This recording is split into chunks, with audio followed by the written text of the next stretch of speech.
प्यारे बच्चों, पिछले दिन की वीडियो में आप लोगों द्वारा कबीर द्वारा रचित साखी शीर्षक के 1 नंबर से लेकर 6 नंबर तक के दोहों का अध्ययन किया। अब उसी कड़ी में आज अगले दोहे को देखेंगे।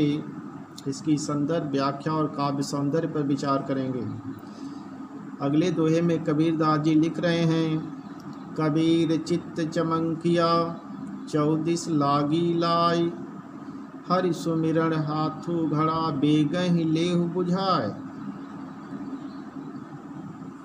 प्रस्तुत दोहे में कबीर को ज्ञान आलोक की प्राप्ति हुई है, इसलिए पहले ही चरण में लिख रहे कबीर चित्त चमंकिया। चित्त माने मन, चमंकिया माने चमकना, प्रकाशित होना। कबीर दास जी कह रहे हैं कि हमारे अंतस्थल में जैसे ही ज्ञान का प्रकाश प्रकाशित हुआ, ज्ञान का आलोक जैसे ही आलोकित हुआ, 34 लागी लाए। कबीर दास जी कह रहे हैं, जब मैं चारों दिशाओं में देखने लगा तो मुझको चारों दिशाओं में जलती हुई ज्वाला दिखाई देने लगी। लाई माने आग, ज्वाला। करें संसार की चारों दिशाओं में आग लगी हुई दिखाई दे रही थी और समस्त जीवात्माएं सांसारिक ज्वाला में जल रही थी, दग्ध हो रही थी। इसलिए कबीर दास जी ने प्रेरणा प्रदान किया लोगों को कि हरि सुमिरन हाथू घड़ा बेगहि लेहु बुझाए। बेगहि माने तेजी से। कह रहे हैं कि हे जीवात्माओं, तुम्हारे हाथ में, तुम्हारे अधिकार में ईश्वर स्मरण रूपी घड़ा है, उसी से तुम इस सांसारिक ज्वाला को शांत कर सकती हो। इसके अलावा तुम्हारे पास कोई युक्ति नहीं है, कोई उपाय नहीं है। तो प्रसंग लिख सकते हैं, प्रस्तुत पंक्तियों में कवि को ज्ञान आलोक की प्राप्ति हुई है। और जब कवि को ज्ञान आलोक की प्राप्ति हुई तो क्या दिखाई दे रहा है, बता रहे हैं कि कबीर चित्त चमंकिया 34 लागी लाए। कबीर दास जी कह रहे हैं कि जैसे ही हमारे अंतस्थल में ज्ञान का आलोक आलोकित हुआ, मैं देखा कि पूरा संसार ही सांसारिक ज्वाला में जल रहा है। हरि सुमिरन हाथू घड़ा। इसलिए कबीर दास जी कह रहे हैं कि हे जीवात्माओं, तुम्हारे हाथ में ईश्वर स्मरण रूपी घड़ा है, उसी घड़े से तुम सांसारिक ज्वाला को शांत कर सकती हो। इसके अलावा कोई दूसरी युक्ति नहीं है, उपाय नहीं है। यहाँ चित्त चमंकिया में अनुप्रास अलंकार है, चौवर्ण की आवृत्ति है। हरि सुमिरन हाथू घड़ा, ईश्वर स्मरण रूपी घड़ा में रूपक अलंकार हो गया।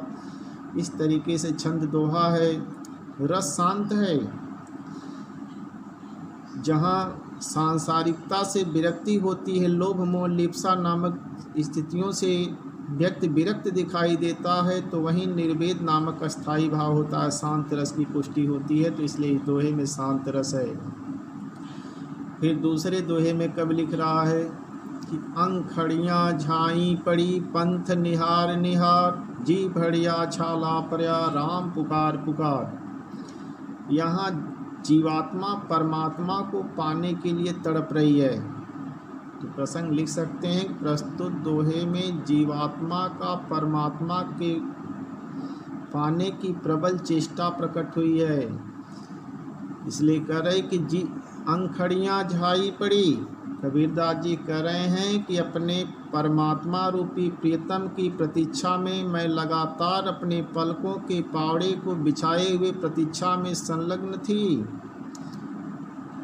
और हमारी आँखों में झाइयाँ पड़ गई, झुर्रियाँ पड़ गई, लेकिन अभी तक उस परमात्मा का दीदार नहीं हुआ, साक्षात्कार नहीं हुआ। जी भड़िया छाला पड़ा, राम पुकार पुकार।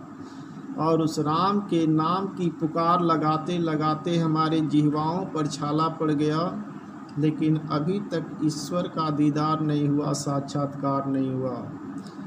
तो इस तरीके से जीवात्मा परमात्मा को पाने की प्रबल चेष्टा कर रही है। तो प्रसंग लिख सकते हैं, प्रस्तुत दोहे में जीवात्मा का परमात्मा को पाने की चेष्टा वर्णित है। वियोग श्रृंगार की स्थिति होगी। यहाँ अलंकार अनुप्रास है। दूसरे दोहे में कब लिख रहे हैं, झूठे सुख को सुख कहें, मानत हैं मनमोद, जगत चबैना काल का, कछ मुख में कुछ गोद। यहाँ कवि सांसारिक नश्वरता को बता रहा है कि संसार के प्रत्येक लोग नश्वर हैं, एक न एक दिन सभी को काल के गाल में समाहित होना है। इस शाश्वत सत्य को प्रमाणित कर रहे हैं कि झूठे सुख को सुख कहें। कबीरदास जी कह रहे हैं सांसारिक जीवन जीने वाले लोग भ्रम से भ्रमित होकर झूठे सुख को ही सुख बताते हैं, मानत हैं मनमोद, और इसी झूठे सुख पर घमंड करते हैं। मोद माने घमंड। इसी सांसारिक झूठे सुख पर लोग घमंड किया करते हैं। जगत चबैना काल का, काल माने मृत्यु, क्योंकि यह संसार तो मृत्यु का चबैना है, चना है, कछ मुख में कछ गोद। जैसे एक छोटा बालक चने को चबाता है तो कुछ चना उसके मुख में होते हैं, कुछ उसके हाथ में होते हैं और कुछ उसके गोद में गिरे होते हैं, लेकिन वह एक एक चने को चुन करके चबा जाता है। उसी तरह यह संसार मृत्यु का चबैना है, एक एक के बाद जो है वह सभी का चुनाव कर लेने वाली है, कोई उसके हाथों से बचने वाला नहीं है। इस नश्वर संसार में कोई सुरक्षित रहने वाला नहीं है। तो प्रस्तुत दोहे में कवि सांसारिक नश्वरता को दिखाते हुए कह रहे हैं कि झूठे सुख को सुख कहें। सांसारिक जीवन जीने वाले लोग भ्रम के कारण झूठे सुख को ही सुख कहते हैं और इसी झूठे सुख पर घमंड किया करते हैं। जगत चबैना काल का, जबकि यह संसार तो मृत्यु का चबैना है। सभी को मृत्यु एक के बाद एक क्रमशः चुन लेने वाली है। ठीक उसी तरह जैसे कोई बालक छोटा चना चबाता है तो कुछ चने उसके मुख में होते हैं, कुछ उसके हाथ में होते हैं और कुछ उसके गोद में गिरे होते हैं, लेकिन वह बालक एक एक चने को क्रमशः चुन चुन करके खा जाता है।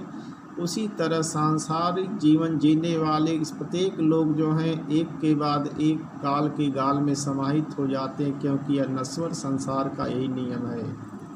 ऐसा कबीरदास जी बता रहे हैं। काव्य सौंदर्य लिख सकते हैं। छंद दोहा है, रस यहाँ भी शांत रस होगा क्योंकि सांसारिकता से विरक्ति दिखाई गई है।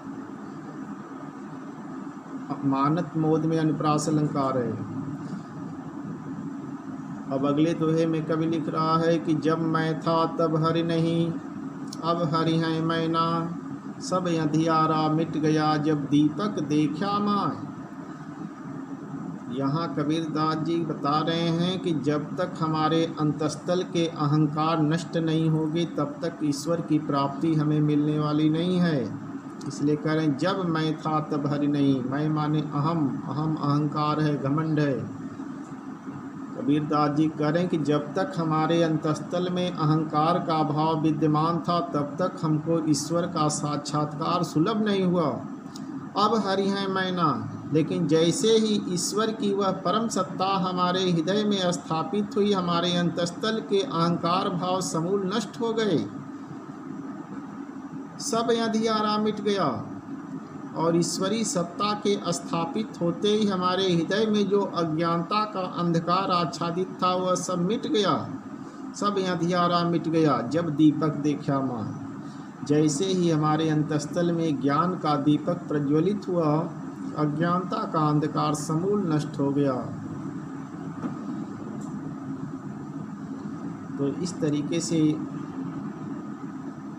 यहाँ भी छंद दोहा है, रस शांत ही होगा क्योंकि यहाँ भी सांसारिकता से विरक्ति दिखाई गई है। और अलंकार अन्योक्ति है। अगले दोहे में कबीरदास जी लिख रहे हैं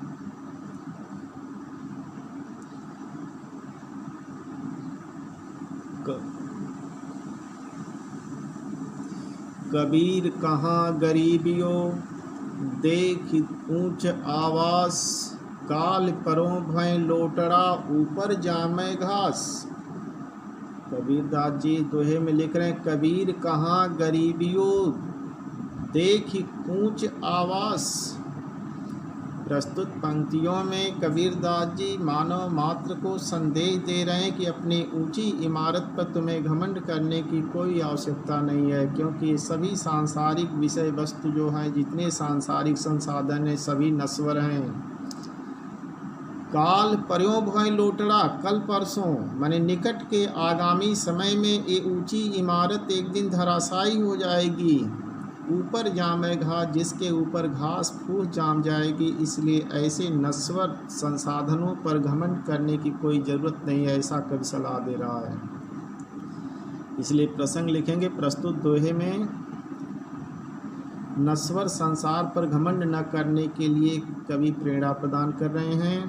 इसलिए करें, कबीर कहाँ गरीबी हो। कबीरदास जी करें, हे जीवात्माओं, तुम सांसारिक संसाधनों पर क्यों गर्व करती हो, क्यों घमंड करती हो। काल परों भय लोटड़ा, जिसको तुम अपने ऊंची इमारत को देख रहे हो, उस पर घमंड कर रहे हो, या आगामी निकट के कल परसों के समय में यह धराशायी हो जाएगी। ऊपर जामे घास, और उसके ऊपर घास फूस आदि जाम जाएंगे।